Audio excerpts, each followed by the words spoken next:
Ma vie avant d'être chrétienne, là, c'était, je pense, pour moi, c'était une vie bien ordinaire, là. J'étais étudiante à l'université à Montréal, puis j'étudiais en études littéraires, puis j'étais une passionnée de littérature, puis passionnée de féminisme aussi.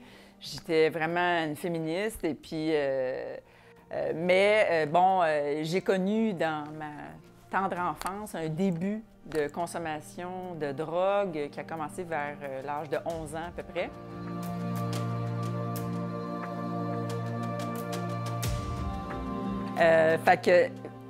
De 11 ans jusqu'à l'âge de 22 ans, j'ai consommé quasiment tous les jours.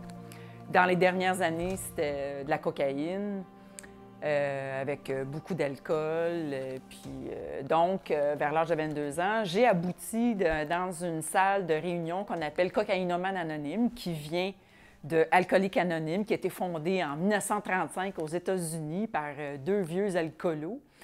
Puis ça s'est multiplié, les anonymes, puis ça a créé pour aider toutes sortes de dépendants, dont les Cocaïnomanes Anonymes. Alors moi, j'ai fait du meeting de cocaïnomanes anonymes et de narcotiques anonymes et d'alcooliques anonymes et de dépendants affectifs anonymes et de sexoliques anonymes et de outre-mangeurs anonymes, tout ça en 10 ans.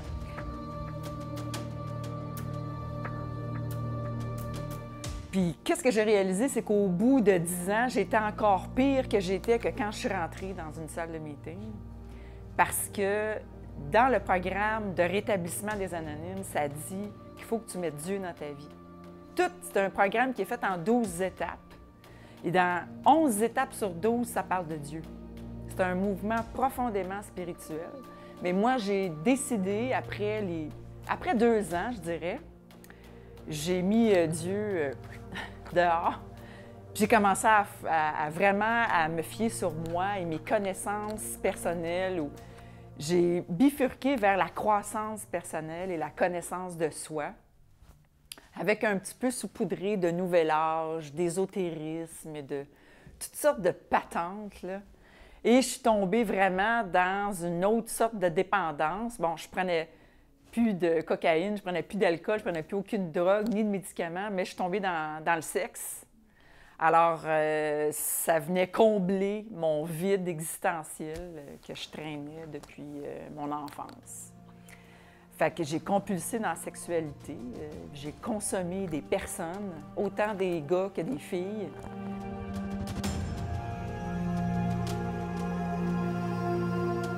Je me couchais le soir, j'étais pas bien. J'étais pas en paix. J'étais jamais en paix.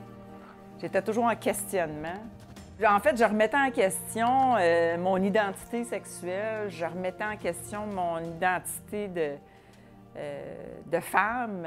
Je ne savais plus trop qui j'étais. Je me cherchais. Je cherchais un sens à ma vie.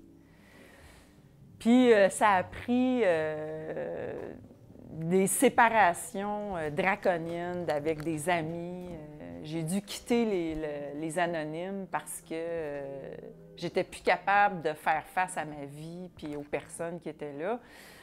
Puis je braillais tout le temps. J'étais en profonde dépression. J'avais des idées suicidaires tout le temps. Puis dans une salle de réunion où j'allais une fois de temps en temps à l'autre bout de la ville pour être sûre que plus personne me voit, il y a un gars qui arrive comme ça, un membre qui était là, puis que je côtoyais un petit peu, puis qui me donne un papier en me disant « Tu devrais aller à l'abbaye de Saint-Benoît-du-Lac, Brigitte. Tu devrais aller faire un inventaire minutieux de toi-même. » il faut dire que dans le mouvement des anonymes, l'inventaire moral et minutieux de soi-même, c'est la 4e étape. Donc, sur les 12 étapes, ça arrive. Mais j'en avais fait plein, moi, dans mes 10 ans, des 4e, 5e étapes, ou la 5e étape, tu vas dire à quelqu'un d'autre toute ta liste là, de ressentiments, de déficiences, de défauts de caractère. Donc, j'en avais fait plein, mais ça ne réglait pas mon problème. T'sais. Mais ce que je ne savais pas, c'est que mon problème, je l'aurais résolu si j'avais mis Dieu dans ma vie. Au lieu de mettre la volonté de Brigitte, il fallait que je mette la volonté de Dieu.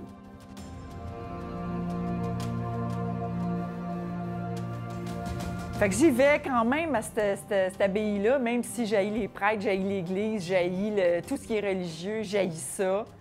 Ça m'intrigue, j'en parle tout le temps, mais je les haïs, tu sais. Fait que je les haïs parce que je suis féministe, puis que pour moi, l'Église, ça représente la domination suprême des hommes sur les femmes. Fait que je m'en vais quand même à cette place-là parce que le gars qui m'a donné le papier a eu un argument béton. Il m'a dit, si tu y vas puis tu racontes tout ce que tu as fait à ce gars-là, ce moine-là, il ne pourra jamais répéter ton histoire à personne parce qu'il est pris, là. Il est dans son monastère. Puis, il a le secret aussi, il ne peut pas divulguer. C'est pas tombé dans l'oreille d'une sourde parce que j'avais tellement de choses que j'avais faites que je regrettais que je suis allée. Puis, je suis allée là, j'ai rencontré ce moine-là pendant 3 jours de temps, 1 heure le matin, 1 heure l'après-midi. Il me redonnait rendez-vous le matin, il me redonnait le rendez-vous de l'après-midi. Mais moi, pendant 3 jours, je ne fais que l'engueuler, ce gars-là, ce moine-là, qui était super fin. Puis lui, tout le long, il est comme ça, tu sais. Il m'écoute l'engueuler comme du poisson pourri, tu sais. Vraiment, je sac contre lui, je tape sa table. Toute ma colère de toutes ces années-là sort.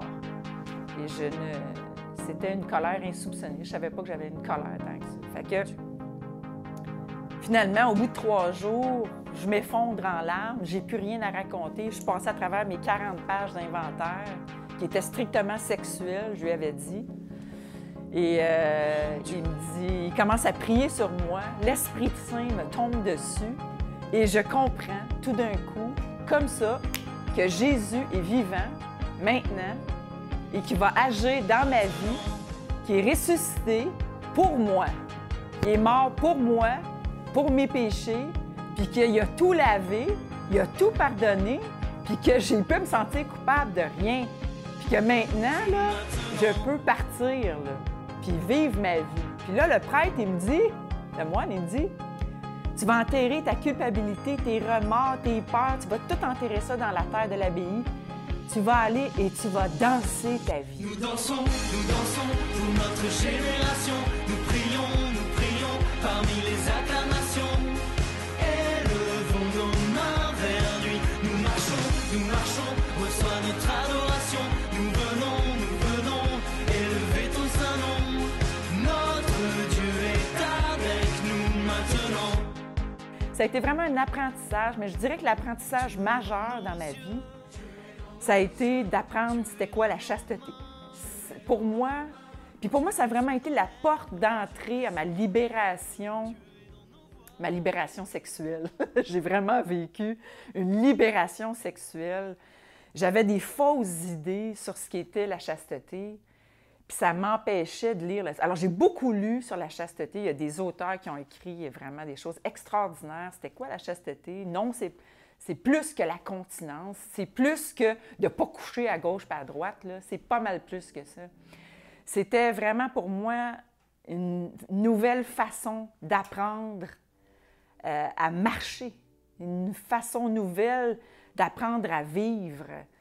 Tout était à repenser, tout était à revoir dans ma vie, tu sais, ma façon de me tenir, ma façon de me vêtir, mais tout ça, c'est très extérieur, je dirais. C'était une nouvelle façon d'entrer en relation avec les autres, où là, la séduction n'avait plus vraiment sa place, où je m'observais comme « Ah, gadon, je suis dans la séduction, là. Ah, gadon, je suis tout le temps dans la séduction, moi, coudon! » C'était toujours ça, tu sais. Donc, qu'est-ce que ça voulait dire dans la séduction? C'est pas que c'est mauvais, c'est pas... Je me jugeais pas. Je voyais que ce que ça voulait dire pour l'autre, c'est que je voulais quelque chose. Donc, mon approche n'était pas gratuite. Donc, ma relation n'était pas gratuite. Donc, est-ce que je prenais... Est-ce que c'était un échange? Tu sais, il y avait comme quelque chose de toujours de consommation dans mes relations. Puis, j'ai vite compris, avec beaucoup d'introspection, de prière, et d'examen de moi-même, mais aussi avec une bonne direction spirituelle.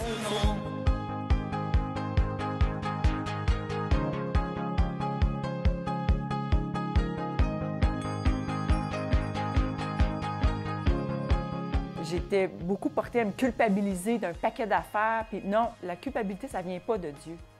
C'est pas ça. Non, ça vient du malin. Donc, il fallait que je réapprenne à vraiment m'accueillir avec les yeux de Dieu. Puis pour moi, la chasteté, c'était beaucoup ça.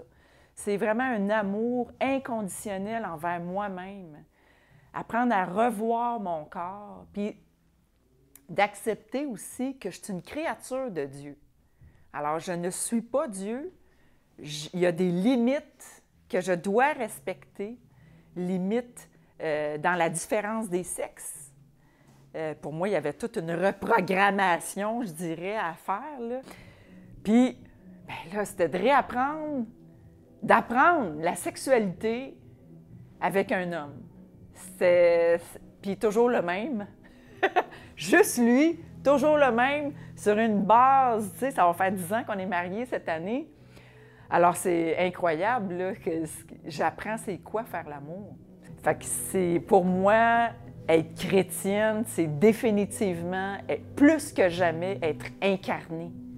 Vraiment vivre ici, maintenant, avec les autres. Puis Dieu, il est dans ce monde, mais tout en n'étant pas de ce monde. J'ai pas les idées du monde, je m'en rends bien compte. Mais je suis dans ce monde-là, puis je l'aime, le monde.